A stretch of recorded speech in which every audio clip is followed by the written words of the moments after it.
Here's the question that you asked, and we're going to answer. How do we explain why God in the Old Testament seemed to respond violently out of vengeance? One example is defending Elisha getting made fun of in 2 Kings chapter 2, verses 23 to 25. Since this is contrary to Jesus telling us to turn the other cheek, here's the passage. Here's the two passages that these questions are tackling. This is the two passages they stored. Elisha, 2 Kings chapter 2, verses 23 to 25 says this: Elisha then traveled north to Bethel, retracing his last steps with Elijah. Let me tell you a little bit background here. I'll tackle it more later on. But Elijah was a prophet of God. God was already telling him, Elijah, you're going to go away. You're not going to live forever, so you're about to die. And then so you got to mentor someone. He started mentoring Elisha, right? Elijah, the prophet, the first prophet, Elisha, the one he's mentoring. And then a whirlwind came around, picked up Elijah, and took him to heaven. And Elisha kind of got a little bit grieving. He's like, "Oh my goodness, where is my mentor?" So he's tracing those steps. I think he's grieving and going around tracing those steps, having some memories about the time he had with his mentor Elijah. On his way there, a large group of young boys came out of the city and began making fun of him. Keep going, Baldy. Keep going, Baldy. When Elisha looked back at them, he spoke against them by the authority of the Eternal. Almost immediately, 2 female bears walked out of the forest and ate them up, ripped up all the young boys. Elisha then returned to Mount Carmel, and he went back to Samaria.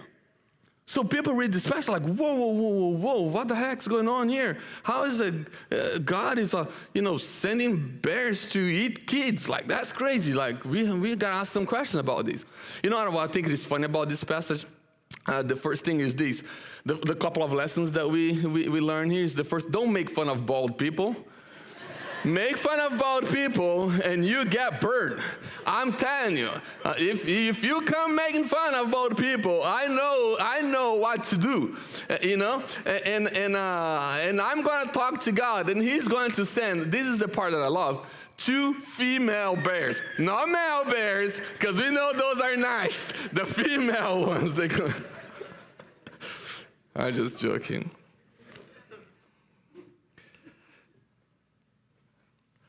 And then the second passage that question has to do with is Matthew chapter 5, verses 38 and 40. And it says this: you know the Hebrew scripture sets these standard of justice and punishment. Take an eye for an eye and a tooth for a tooth. But I say these, don't fight against the one who is working evil against you. If someone strikes you on the right side, you are to turn and offer him the left cheek. If someone connives to get your shirt, give him your jacket as well. So let's tackle that question. But can I start answering that question from the back part of that question? Can I start answering by addressing the last part of that question, which is this: since this is contrary to Jesus telling us to turn the other cheek. But addressing a misconception, a false assumption that Christians have, that the world has concerning Christianity, concerning our God, the God of the Bible. This question has an assumption problem. And we need to learn this very important lesson that deals with this assumption. This is the lesson. The teachings of Jesus in the New Testament do not call for Christians to be doormats, but rather to stand strong with love, with grace, and unwavering faith. To turn the other cheek doesn't mean let people bully you, let people take advantage of you as much as possible. And by the way, when they're done, go back there and let them do 1 or 2 more times. Go there and offer them another opportunity to step on your head once again. Christians have mistaken the biblical call to be kind, which is the fruit of the Spirit, which is what God calls us to be and to do, which is what Jesus calls us to be and to do, And we have switched that with the world teachings of being nice. We have replaced biblical teaching of being kind with the worldview of people being nice. Christians are not called to be nice people, as niceness often seems seeks to avoid conflict and please others superficially. And instead, they are called to embody true kindness, which goes deeper than simply being polite. Let me say that statement again. Christians are not called to be nice. We are not called to avoid conflict, to please people superficially. No, instead we are to embody kindness, and that goes deeper into conversations that are important. Kindness is rooted in genuine love and compassion and willingness to engage in difficult conversation and acts of service for the greater good, for the good of all people. It means standing up for what is right, showing mercy, extending grace even when it is challenging to do so.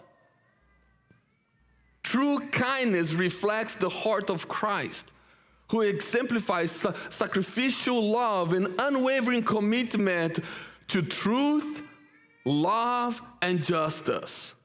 So I think we need to think about a little bit here as we're answering this question. What is the difference between being nice and being kind? There's a huge difference between the two. One is a worldly way of perceiving an attitude, and the other one is a biblical one. Nice, worldly, kind, biblical.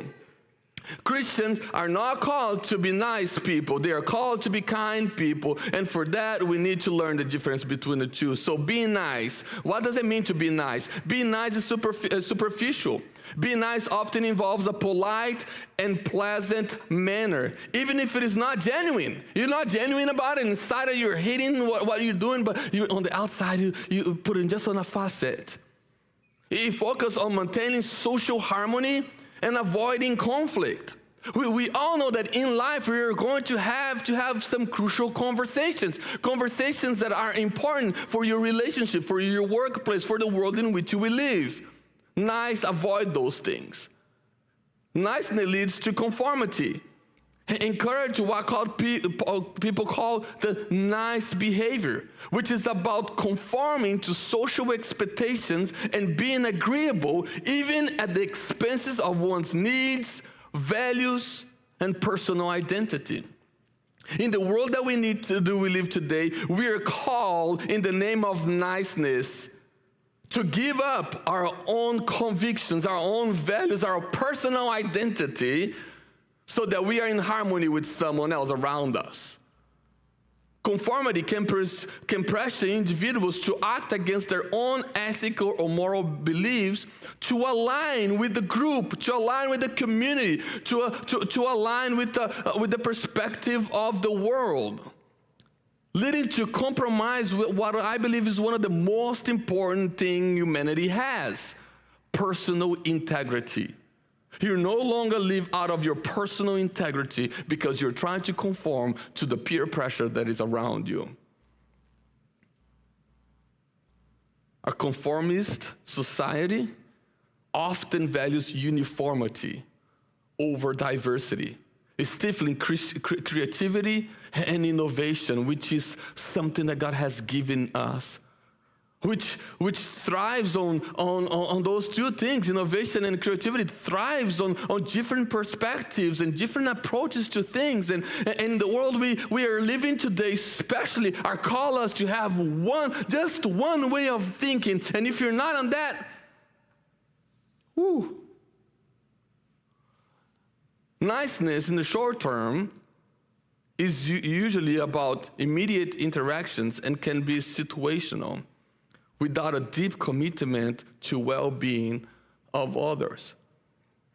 Have you seen how niceness kind of confronts the biblical teachings? Let me give you two verses from the Bible that completely debunk this idea of being nice. Romans chapter 12, verse 2, you have it up there for you. It says this: "Do not allow this world to mold you in its own image. Instead, be transformed from the inside out, renewing your mind. As a result, you will be able to discern what God wills and whatever God finds good, pleasing, and complete. In a different translation, the ESV says this: do not conform to this world, but be transformed by the renewal of your mind, that by testing you may discern what is the will of God, what is good and acceptable and perfect to God.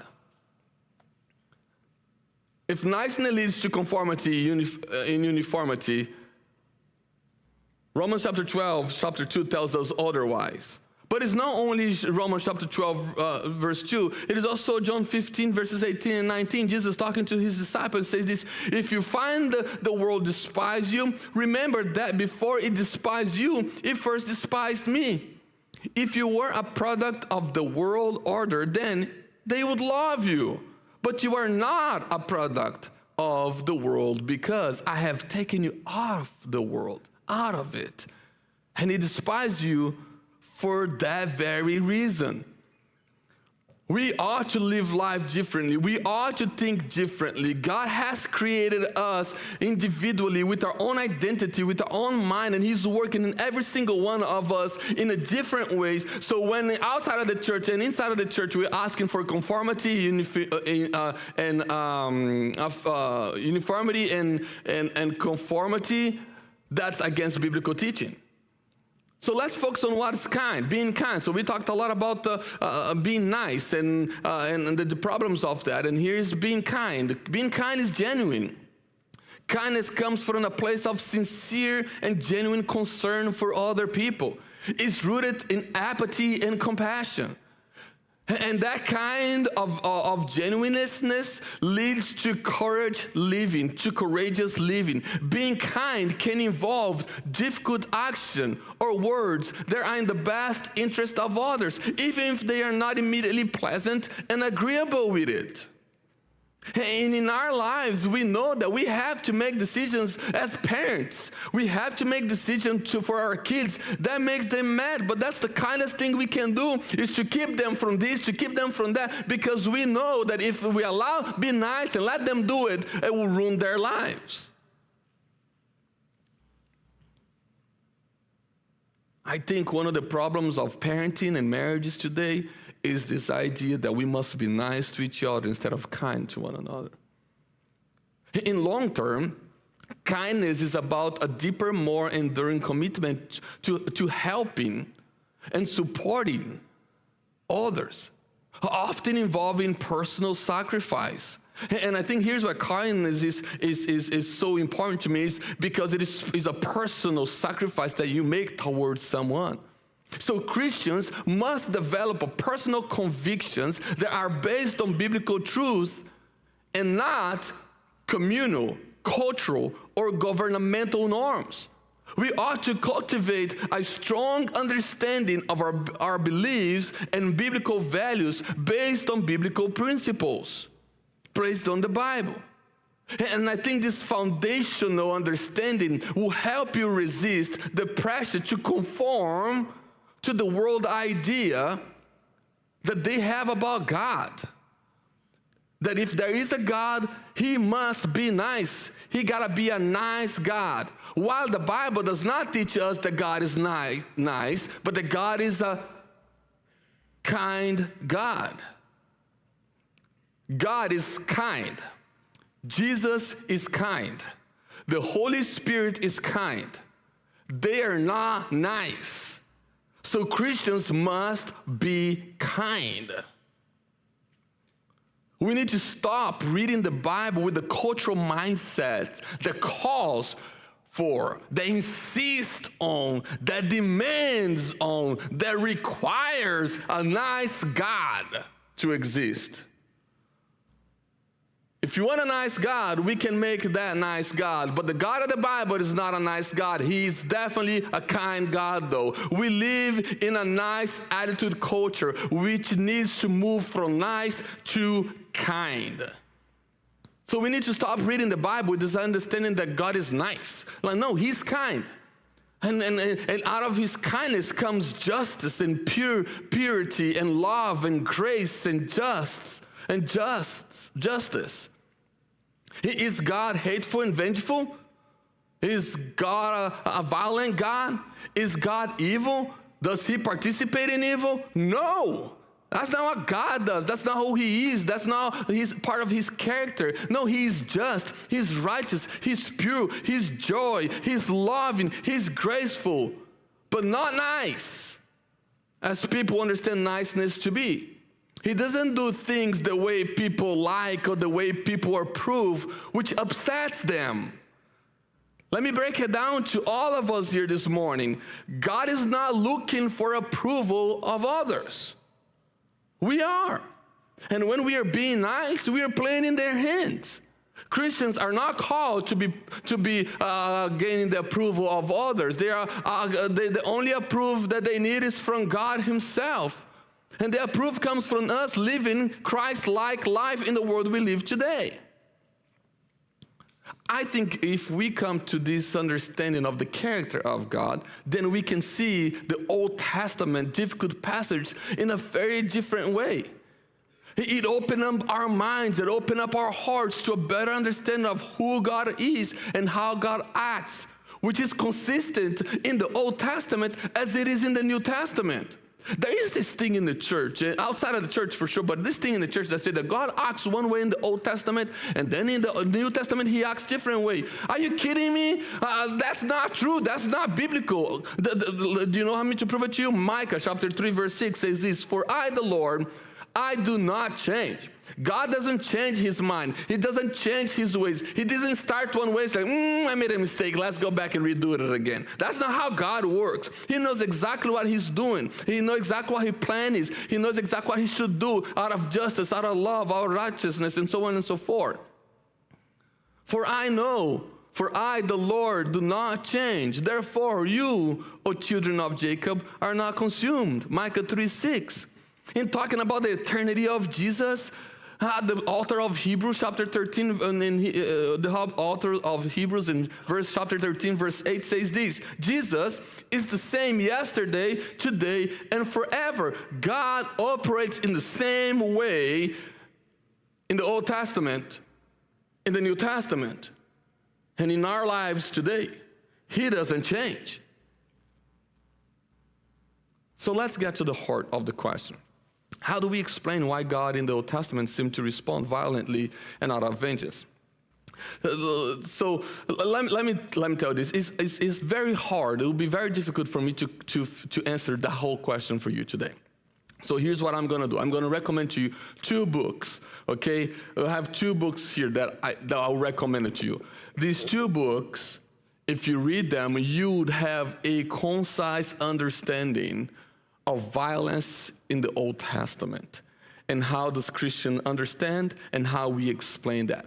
It will be almost impossible for me to resume these 2 books for you in half an hour. It's almost impossible. If this is a topic you're really interested in learning, those are the books. They will be on the church website. You go to the sermon tabs on there. The video for this sermon is going to be there. Under is going to be the links for this book. You can go ahead and read it. I highly recommend it for you. Now, they are academic books. They are dry reading. They're very little bit, not the fun novel kind of thing. It's a little, it's academic book. Do I endorse everything that this guy says? No, but I think it's going to give you a great place to continue to think and explore this question specifically. But I started answering by saying this.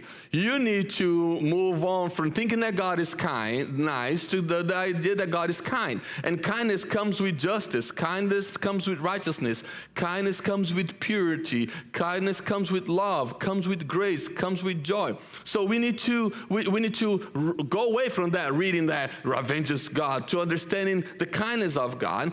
But the other thing is this. You need to understand each specific passage. All these passages that are difficult for us in the Old Testament, like this one we read today, There is a lesson, there is a message, there is a moral, ethical teaching, there is a biblical principle in that specific passage that God is trying to teach God's people, trying to teach Israel and trying to teach us today. So all of those passages has a specific goal in God's mind for God's people. That was the intended meaning from God, for that passage to be there for our understanding so that we will live according to His desire and to His will. So I think the first thing you need to focus on is you need to focus on what is God teaching. What is it that God's teaching here? What is in this specific passage, 2 Kings chapter 2, what is he trying to teach? So let's look at the context for a second. The context of the passage is always important. There is a transition of prophetic leadership. So this event takes place shortly after Elijah, the great prophet, has been taken up to heaven in a wind world, and his responsibility has passed to Elisha. I don't know if you remember the story of Elijah, if you even know the story of Elijah, but Elijah was a great prophet, and then there was this lady who was really bad, and she got all her pastors, let's put it that way, so that way you understand, all her pastors together and says, we have a God that calls Baal, and we're going to do all these things, and our God's going to do this. And Elijah laughed at them. It's like, okay, all right, and they're doing their dancing and beating themselves up, and Elijah was like, whoa, is your God taking a dump? It's true, he's there. Is he relieving himself? Because he's not coming down to help you. And then the people are mad, and then Elijah calls on the God of Israel, Yahweh God, and Yahweh God comes through and burns everything, and people are like, what in the world, right? Elijah is like this great character in the Old Testament. You need to read the 1st and 2nd Kings. It's going to give you the whole story. It's an amazing story. You need to read it.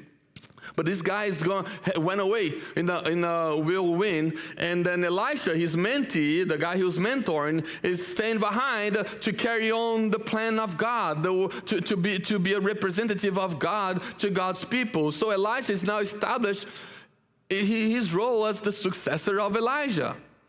So Elisha goes and performs a miracle, the healing of the water of Jericho, demonstrating God's power and working through him. And in that story is that the women start drinking the water and they start having babies. It's like a crazy story. The water was not working well and no babies. And then they started getting the water, babies showed up. Maybe that's where don't drink the water or come from. Maybe that's where that came from. Maybe some Christians are like, don't drink the water, there come babies out of that. And, do you need a lesson on how baby comes about? Nah. So he heals the water, he makes this miracle that is like, that confirm God's working power through the life of Elisha now.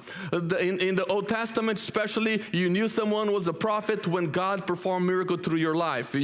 God spoke through you and things happened, and God moved through your life. So God was affirming Elisha's call through the miracle in Jericho. Then there's this event that happens, the incident that happens at Bethel. And I think it is important, the geographic part, where it's happening here, I think it is important. Bethel was the center of idolatry in Israel, where Jeroboam golden calves were located. In 1 Kings chapter 12, verses 28, 29, you read more about that. This context implies that the spiritual atmosphere of the town was opposed to the true worship of Yahweh God, the God of Israel. The worship of Bethel involved not just golden calves, which we know in the Old Testament, in Deuteronomy, God said, worshiping golden calf is not a good thing. There's a spanking that comes for that, and Israelites got a spanking for worshiping a cow. Remember that story? If you didn't, Deuteronomy is a great place to go find that story. There is a spanking for worshiping golden cows. But it was also associated with Canaanites worship, religious practices. And Canaanites were just not nice people. Do you know some of the three things that they did, major things that they did, that in your eyes, in my eyes, and it is definitely in God's eyes, abomination? They performed children sacrifices. They had sacred prostitution. And magic practice was how they decided life. Which all of these and many others of their practices were all contrary to the worship Yahweh had prescribed to God's people, especially in the book of Deuteronomy, Leviticus and Deuteronomy. So Canaanite religious habits and beliefs were deeply intertwined with their everyday lives, influencing every aspect of their life: agricultural practices, social practices, reproduction, moral codes.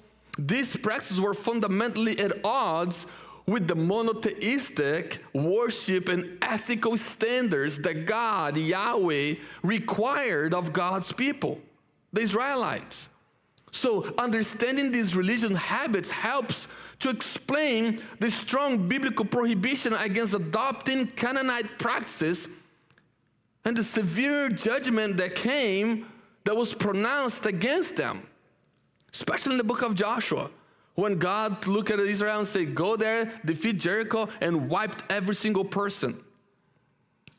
So there's not only, so this happens in Bethel, this very ungodly place, this incident, and the incident is the mocking of the youth. The term boys here likely refer to young men or adolescents, not small children. These are like teenagers or young adults that they're mocking, they're bullying. Get out of here, baldy. Get out of here, baldy. It was a disrespectful mockery of Elisha. You know why it was disrespectful? And they knew it was disrespectful because in the Old Testament at that time, someone was bald for two main reasons. Their wives were terrible and their kids were terrible. Laugh, because I'll get in trouble. I'm trying to figure out if you guys are awake or not. Are you with me here? Okay, laugh, because then Laura's going to come home and pull all my hairs. The two reasons why is because they were mourning or they're dedicating their lives to God. And I think that was the case to Elisha. He was mourning the loss of a friend, his mentor Elijah, and he was dedicating himself to God. So these kids knew what they were doing. If someone shaved their head and was bald, it was because they were mourning or they were dedicating themselves to God. These kids came and started bullying and making fun of him. And then Elijah looked at the youth and asked for divine judgment. And that's what Elijah did. He asked for divine judgment. This curse invokes God's judgment rather than personal vengeance. Elijah didn't get like butthurt, you say? Laura's like, don't say that. Feelings hurt. Sorry if you're first time here. Pastor Sam cuss sometimes in pulpit without knowing he's cussing. But you don't just say that statement?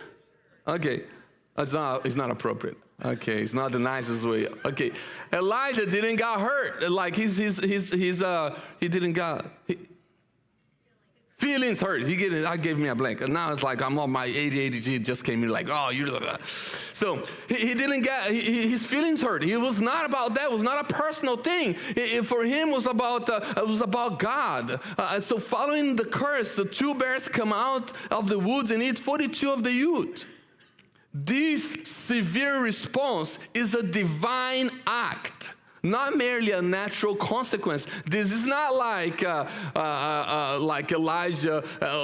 Elisha was trying to take matters on his own hand. He came to God and said, God, this is my condition, this is what I'm here, and this is what's going on with me. I'm for you, I'm speaking, I'm a prophet, I'm representing you. These kids are coming out and making fun of me and putting pain on me. I'm asking you to do some divine judgment. And God was the one who went there and poked the bears, and the bears come out of the woods and ate the kids.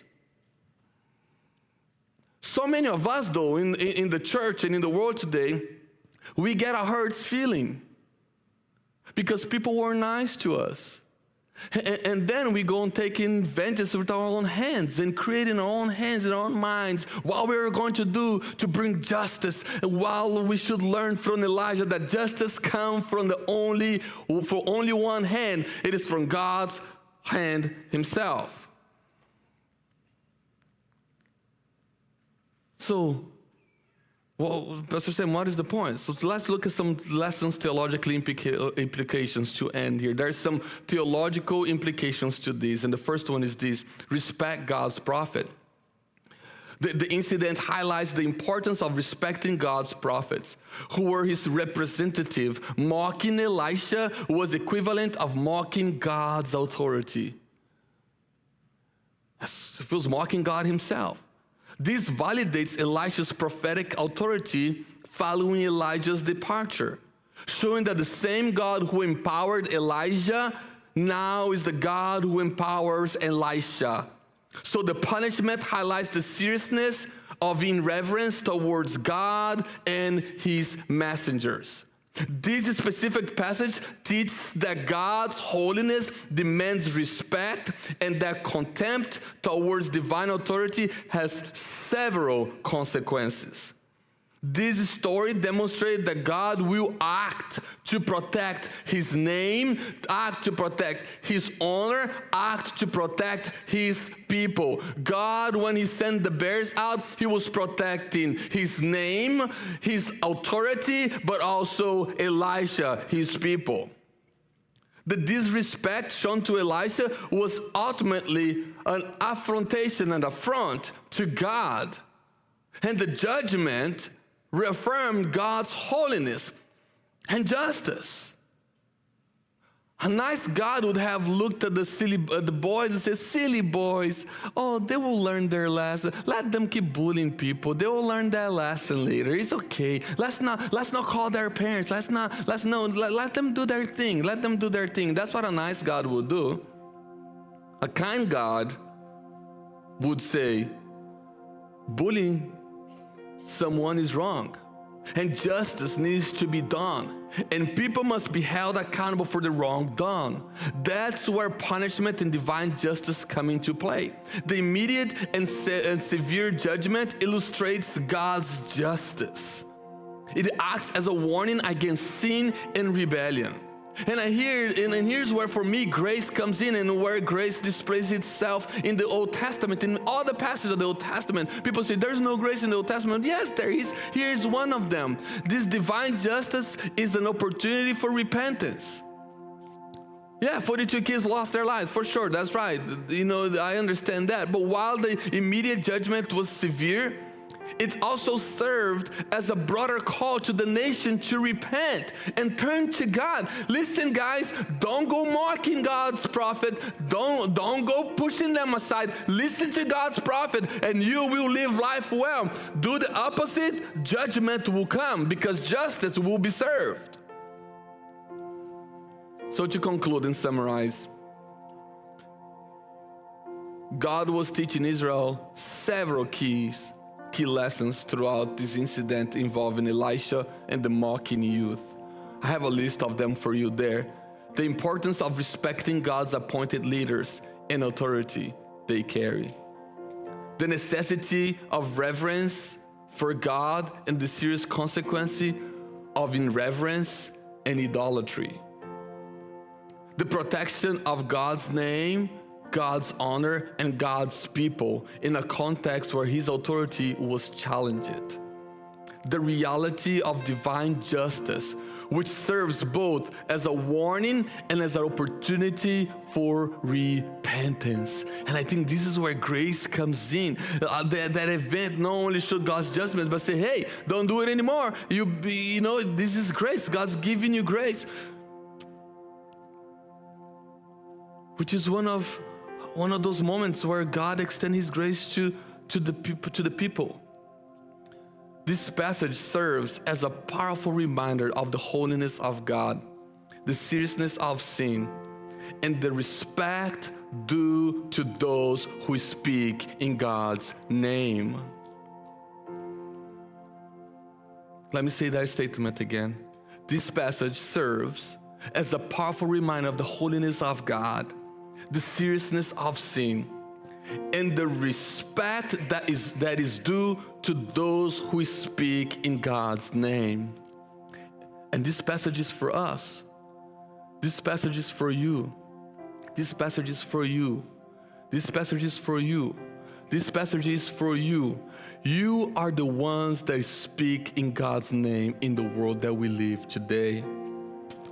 You are the Elisha of today, is speaking in his name. You are God's representative in this world. And as we speak of God things in the culture that we live today, we will be mocked, we will be bullied, we will be persecuted, we will be made fun of, we will be rejected, and the list goes on and on and on and on and on. And we must learn from Elijah that it's not our job to take justice in your own hand and to go on doing crazy things out there. No, but to ask God to vindicate us for the injustice done towards God's people, you and I.